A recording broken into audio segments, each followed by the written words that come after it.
이재명 특유의 고구마짓, 수박짓이 고개를 쳐들고 있다. 미국의 공격을 대하는 자세. 지난해 12월 23일 미국 의회조사국이 보고서를 통해 이재명 민주당 대표를 저격했습니다. 이 대표가 친중 반일 성향이라 미국의 이익에 맞지 않고 여러 혐의로 재판 중이라서 어떻게 될지 모른다며 범죄자로 묘사한 것입니다.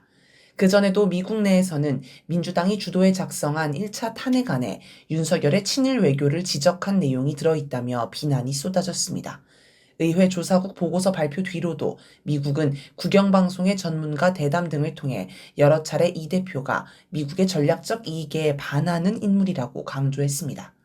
사람들은 미국의 공격에 과연 이 대표가 어떻게 반응할지 관심을 두고 지켜봤습니다. 이 대표의 첫 반응은 지난해 12월 23일 필립 골드버그 주한미국 대사를 만나면서 나왔습니다.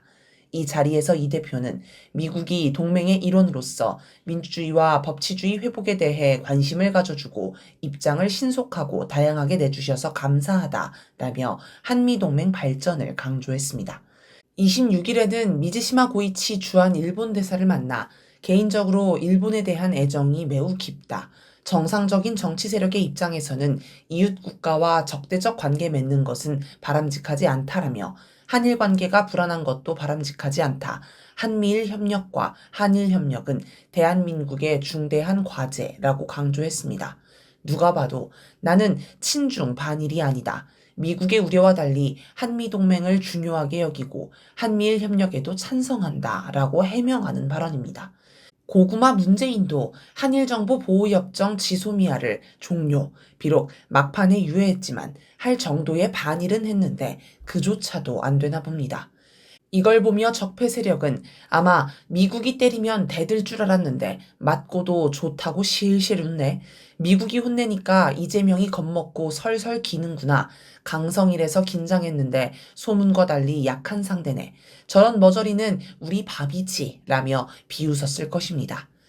2023년 미국 정보기관이 용산 대통령실을 도청한 사실이 드러나자 김태효 국가안보실 1차장은 동맹국인 미국이 우리에게 어떤 악의를 갖고 도청했다는 정황은 발견되지 않고 있다 라며 오히려 이 문제를 거론하는 기자들에게 화를 냈습니다. 윤석열은 국가 간 관계에서는 서로 도청이 안 된다고 할 수는 없는 것 아니겠나 라며 양국 사이 신뢰에 어떤 식으로도 영향을 미칠 일이 아니다 라고 강조했습니다.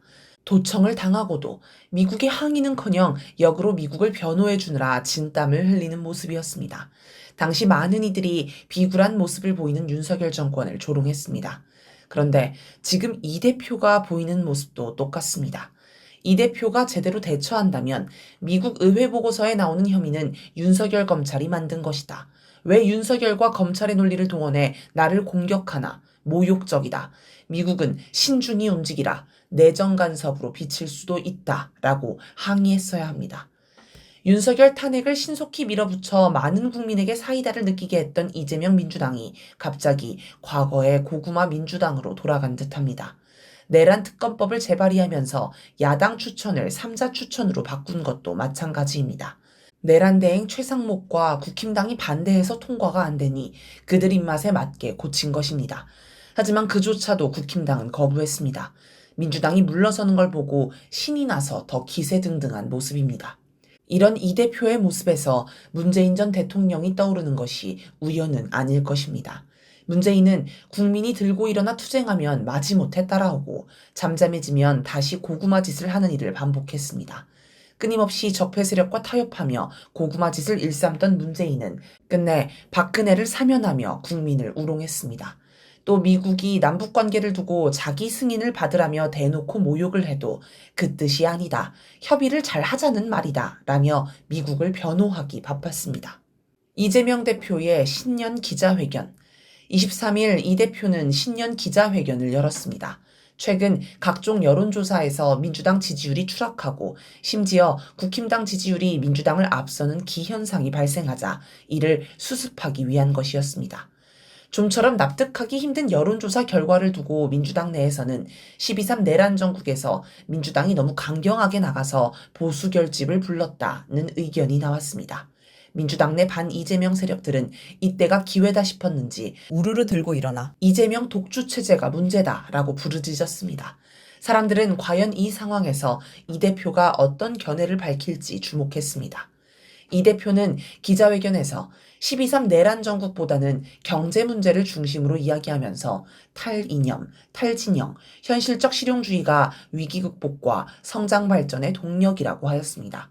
그러면서 자신이 경제 문제를 해결할 수 있는 실력가임을 부각했습니다. 올해를 자본시장 선진화로 코리아 디스카운트가 해소되는 원년으로 만들어야 한다라는 등 대선 공약 발표를 연상하게 하는 내용도 많았습니다. 이 대표 기자회견은 이 대표 특유의 고구마짓이 또 발동한다고 느끼게 합니다.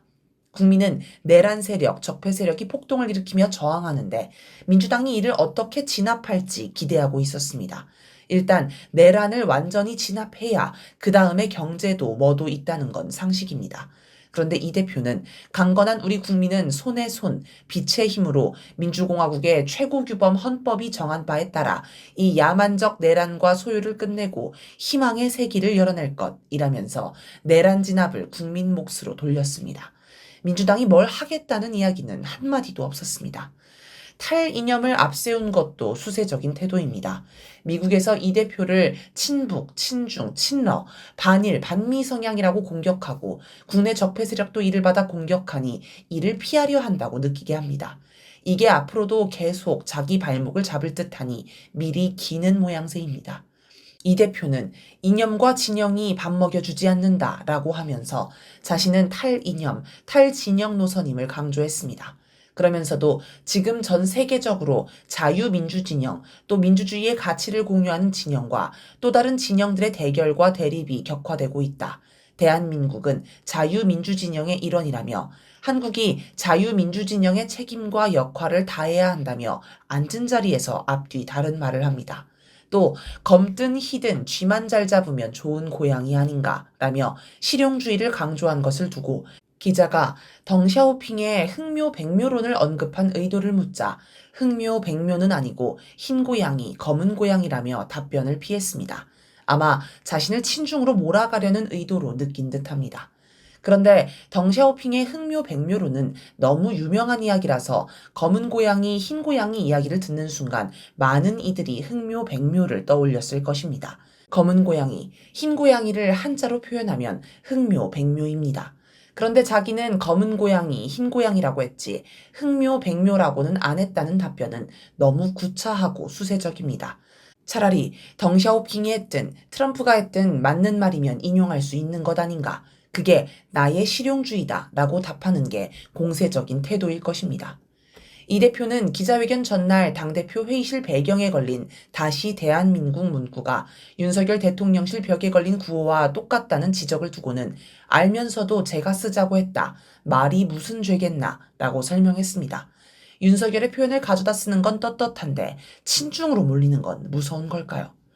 최근 여론조사에서 민주당 지지율이 추락한 것을 두고는 과거에 우리가 저항하는 야당, 소위 약자의 입장이었다면 지금은 일종의 갑의 위치, 우월적 위치에 있다고 보고 국민이 민주당에 대한 기대가 매우 더 높아졌거나 민주당에 대한 요구 수준이 달라졌을 가능성이 있다라고 분석하며 거기에 맞춰서 우리도 더 낮은 자세로 책임성 있게 우리 역할을 재정립해야 하는 거 아니겠나.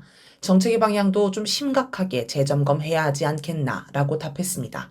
야당이지만 일종의 갑이 되었으니 그것에 맞게 새로운 역할을 해야 하는데 그렇지 못해서 지지율이 떨어졌다는 것입니다. 이런 판단이라면 윤석열을 탄핵하려고 했을 때 민주당 지지율이 치솟아 국힘당의 2배까지도 나온 것은 어떻게 된 일일까요? 국민은 야당에 너희가 다수당이니 경제를 살려라 이런 요구를 하지 않습니다. 다수당으로서 책임을 지고 내란을 빨리 수습해 전국을 안정시켜야 경제도 살릴 수 있다고 여깁니다. 그런데 내란 수습은 국민 몫이고 우리는 경제를 살릴 대책을 내놓겠다고 하니 답답할 노릇입니다. 어차피 탄핵은 될 테니 조기 대선을 대비해 경제정책을 내놔서 수권 능력을 보여줘야겠다는 생각이 훤히 읽힙니다. 벌써 대통령이 됐다고 여기는 것 같습니다. 보수층의 공격을 받아 지지율이 깎일까봐 부자 몸살이기를 하는 모습이기도 합니다. 이 대표 기자회견 후 내란 진압 과정에서 한편이었던 민주노총, 한국노총이 보수로의 회귀, 재벌 대기업 회장 또는 경제단체의 수장이나 할 법한 얘기들이라는 비판을 했습니다. 모두 이 대표가 자초한 일입니다. 대변인 이재명. 흔히 이재명 하면 뛰어난 행정가라는 평가가 나옵니다. 성남시장, 경기도지사 시절 행정가로서 상당한 역량을 발휘했기 때문입니다. 당대표가 된 지금도 뛰어난 정치인보다는 뛰어난 행정가라는 평가가 계속됩니다. 특히 재해 지역을 방문해서 일 처리하는 걸 보면 여전히 행정가로서 강점이 돋보입니다. 이걸 뒤집어 생각해보면 이 대표는 원래 지도자감이 아니라고도 할 수 있습니다. 행정가는 국민을 이끄는 지도자가 아니라 국민의 목소리를 듣고 집행하는 국민의 대변인에 가깝습니다. 그런데 이런 관점에서 봐도 이 대표는 대변인으로서 잘할 때도 있지만 국민의 목소리를 제대로 대변하지 못할 때도 있습니다. 오락가락합니다. 지금은 국민 주권 시대입니다. 국민의 주권의식이 비약적으로 성장했습니다. 국민의 수준이 얼마나 높은지는 12.3 내란을 진압하는 과정에서 훌륭히 드러났습니다. 이런 수준 높은 국민을 대변하려면 대변인의 수준도 올라가야 합니다.